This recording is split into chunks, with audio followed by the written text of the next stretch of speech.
Hello guys, what's up beautiful peoples. म चाहिँ आज पल्सर 150 र 220 ओनर्सहरूको लागि युजफुल हुने सानो इन्फर्मेसन दिनु भइरहेको छु होइन। बर्खा सिजनमा चाहिँ होइन गाइस, यहाँबाट लास्ट पानी छिर्छ क्या यहाँभित्र होइन। अनि स्टार्ट नहुने, एयर हान्ने होइन, अनि यस्तै प्रब्लम आउँछ क्या। स्टार्ट नहुने, एयर हान्ने होइन।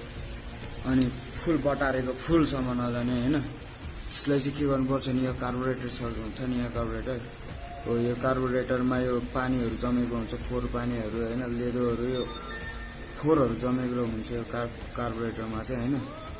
यो कार्बोरेटरलाई ड्रेन गराइदियो भने यहाँ एउटा ड्रेन नट हुन्छ होइन। यो ड्रेन नटबाट सबै पानी सानी के हो होइन, नचाहिने चिजहरू सबै जान्छ यो ड्रेन नटबाट। यहाँ मुनिपट्टि चाहिँ कार्बोरेटर